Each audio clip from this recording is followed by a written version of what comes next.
अधिक महिना हा हिंदू पंचांगात येणारा एक विशेष महिना आहे. हिंदू कॅलेंडर हे चंद्रावर आधारित आहे, तर आपले सामान्य कॅलेंडर हे सूर्यावर आधारित आहे. चंद्रावर जे कॅलेंडर आधारित आहे त्याला चांद्रवर्ष म्हटलं जातं आणि सूर्यावर जे आधारित आहे तर त्याला सौर वर्ष म्हटलं जातं. चांद्रवर्ष हे 354 दिवसांचं असतं आणि सौर वर्ष हे 365 दिवसांचं असतं.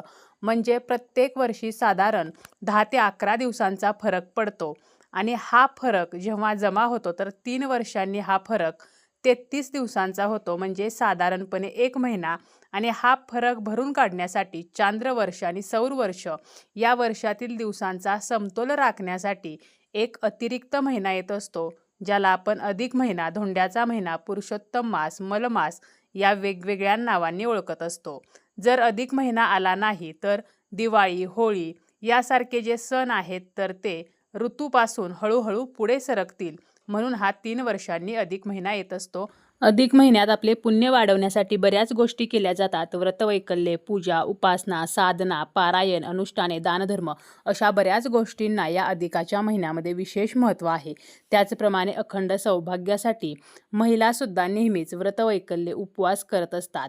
आपल्या पतीला दीर्घायुष्य मिळावं, आपल्याला अखंड सौभाग्य लाभावे म्हणून या अधिक महिन्यामध्ये प्रत्येक सौभाग्यवतीने एक वस्तू दान करायची आहे. त्याचप्रमाणे एका सौभाग्यवतीचा मानपान सुद्धा करायचा आहे. हा मानपान कसा करायचा आहे आणि कोणती वस्तू आपल्याला दान करायची आहे याची संपूर्ण माहिती आपण आजच्या या व्हिडिओमध्ये पाहणार आहोत. व्हिडिओला सुरुवात करण्याअगोदर तुम्ही जर चॅनलवरती नवीन असाल आणि पहिल्यांदाच माझे व्हिडिओ पाहत असाल तर चॅनलला सबस्क्राईब करा. व्हिडिओ माहितीपूर्ण वाटला तर व्हिडिओला लाईक करा आणि हाईपसुद्धा नक्की द्या. कोणत्याही एका सौभाग्यवतीला किंवा जर आपल्याला शक्य झालं तर 11, 7, 5 अशा सौभाग्यवतींना आपल्याला घरी बोलवायचं आहे. अधिक महिन्यातील कोणत्याही दिवशी आपण हा मानपान करू शकतो. आपल्या नात्यातील ज्या सौभाग्यवती आहेत किंवा आपली मावशी, काकी, बहीण, आई, आपली एखादी मैत्रीण किंवा शेजारची एखादी सौभाग्यवती, तर अशा महिलेला सुद्धा आपण बोलावू शकतो. आपल्याला जर 11 जणींचा मानपान करणे शक्य झालं तर आवर्जून 11 जणींचा मानपान करायचा आहे किंवा 5 जणींना बोलावणे शक्य असेल तर 5 जणींना बोलावावे. परंतु आपल्याला जास्त जणींना बोलावणे शक्य झाले नाही तरीसुद्धा एका सौभाग्यवतीला बोलवायचं आहे. ती घरी आल्यानंतर आपल्याला सर्वप्रथम तिला बसायला आसन द्यायचं आहे. त्यानंतर तिचे पाय धुवायचे आहेत. त्यानंतर आपल्याला ते पाय जे आहेत तर ते कोरडे करायचे आहेत, एका स्वच्छ फडक्याने पुसायचे आहेत आणि त्या पायावरती कुंकवाचं स्वस्तिक काढायचं आहे. त्यानंतर तिला हळदी कुंकू लावायचं आहे, तिचं औक्षण करायचं आहे आणि तिला प्रसाद म्हणून आपण गोडाची मिठाई किंवा खीर, बत्ताशे, अनारसे जे आपल्याला शक्य आहे तर ते द्यायचं आहे. कारण अधिक महिन्यामध्ये बत्ताशे, अनारसे, मैसूर पाक या जाळीदार पदार्थांना विशेष महत्त्व आहे. आपल्याला जर गोडाधोडाचं जेवण बनवणे शक्य असेल तर आपण जेवणसुद्धा बनवू शकतो आणि तिला जेवायला घालू शकतो. त्यानंतर तिची ओटीसुद्धा आपल्याला भरायची आहे. आपण साडीने ही ओटी भरू शकतो किंवा अगदी खणा नारळाने जरी ही ओटी भरली तरीसुद्धा चालेल.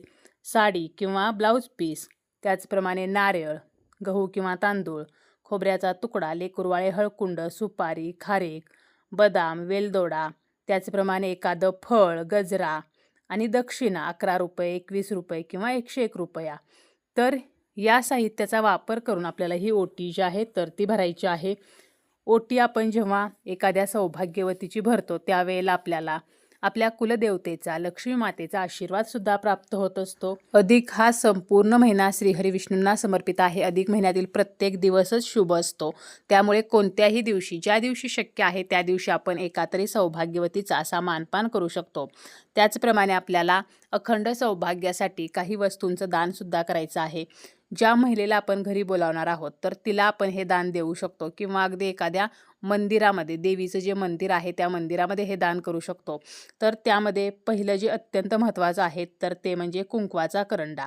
हळदी कुंकवाचा करंडा जर आपण अधिक महिन्यामध्ये दान केला, अधिक महिन्यातील कोणत्याही मंगळवारी, शुक्रवारी किंवा अधिक महिन्यामध्ये जी पौर्णिमा येते तर ह्या पौर्णिमेच्या दिवशी जर आपण हे केलं तर हे अत्यंत शुभ असते आणि अखंड सौभाग्यासाठी आपल्याला याचा लाभ जो आहे तर तो होत असतो. त्यामुळे आपण हळदी कुंकवाचा करंडा जो आहे तर तो दान करू शकतो.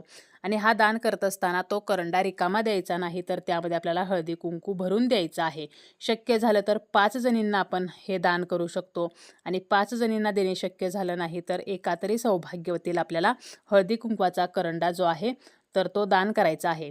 आता हे दान करत असताना आपल्याला काय करायचं आहे, सर्वप्रथम आपल्या देवघरामध्ये ज्या ठिकाणी लक्ष्मी मातेचा किंवा आपल्या कुलदेवतेचा फोटो आहे, मूर्ती आहे, तर त्यासमोर आपल्याला हा करंडा जो आहे तर तो थोडा वेळ ठेवायचा आहे आणि आपल्याला मनामध्ये म्हणायचं आहे की मी हे दान करत आहे, हे दान स्वीकारा आणि मला अखंड सौभाग्य लाभू द्या, असं म्हणायचं आहे. आणि जेव्हा आपण ते महिलेला देणार आहोत त्यावेळेला सुद्धा मनामध्ये हे दान स्वीकारा असं आपल्याला म्हणायचं आहे. याचप्रमाणे आपण एखाद्या देवीच्या मंदिरामध्ये, रामसीतेचं मंदिर आहे तर सीतेसमोर आपण ही कुंकवाची डबी ठेवू शकतो, किंवा विठ्ठल रुक्मिणीच्या मंदिरामध्ये किंवा लक्ष्मी मातेच्या मंदिरामध्ये किंवा दुर्गादेवीच्या मंदिरामध्ये सुद्धा आपण हे दान जे आहे तर ते देऊ शकतो. तर अशा प्रकारे अखंड सौभाग्यासाठी कुंकवाची डबी जी आहे तर ते आपण दान करू शकतो. त्याचप्रमाणे ज्या सौभाग्यवती आपल्या घरी येणार आहेत, ज्या सौभाग्यवतींना आपण बोलावणार आहोत, ज्यांचा मानपान करणार आहोत, तर त्यांना सुद्धा आपल्याला सौभाग्याची वस्तू जी आहे तर ती भेट म्हणून द्यायची आहे. म्हणजे त्यांना सुद्धा आपल्याला हे दान द्यायचं आहे. मग यामध्ये सुद्धा आपण हळदी कुंकवाचा करंडा देऊ शकतो, किंवा आपण बांगड्या देऊ शकतो. काचेच्या हिरव्या बांगड्या आपल्याला द्यायच्या आहेत. त्याचप्रमाणे 2 लाखेचे चुडे देऊ शकतो, किंवा आपण त्यांना पैंजण देऊ शकतो, नथ देऊ शकतो, गजरे देऊ शकतो, एखादा रुमाल देऊ शकतो. त्याचप्रमाणे मेहंदीचा कोन देऊ शकतो. तर अशा ज्या वस्तू आहेत तर या वस्तूंचं सुद्धा आपण दान करू शकतो. अधिक महिन्यामध्ये दानाला विशेष महत्त्व आहे. अधिक महिन्यामध्ये आपण दीपदान करू शकतो. पिंपळाच्या झाडाखाली किंवा विष्णूंच्या मंदिरामध्ये आपल्याला दिवा जो आहे तर तो दान करायचा आहे. त्याचप्रमाणे आपण वस्त्रदान सुद्धा या अधिक महिन्यामध्ये करू शकतो. एखाद्या व्यक्तीला आपण साडी जी आहे तर ती देऊ शकतो, किंवा एखाद्या व्यक्तीला ड्रेस जो आहे तर तो सुद्धा आपण दान करू शकतो. तसेच जलदानाला सुद्धा अधिक महिन्यामध्ये विशेष महत्त्व आहे. म्हणजे पाण्यानं भरलेला घडा जो आहे तर त्याचं आपण एखाद्या मंदिरामध्ये दान करू शकतो. ग्रंथदानाला महत्त्व आहे. आपण पुस्तकांचं दान करू शकतो. त्याचप्रमाणे आपण अन्नदान करू शकतो. एखाद्याला जेवण जे आहे तर ते जेवायला घालू शकतो, किंवा एखाद्याला धान्य जे आहे तर ते दान करू शकतो. डाळीचं आपण दान करू शकतो. तूर डाळ असेल, मूग डाळ असेल, हरभरा डाळ असेल. त्याचप्रमाणे आपण सोने, चांदी, तूप, दूध, दही, तेल, तर अशा वेगवेगळ्या प्रकारचं दान आहे हे आपण अधिक महिन्यामध्ये करू शकतो. कारण अधिक महिन्यामध्ये केलेल्या दानाची आपल्याला 100 पटीने जास्त फळ मिळत असते.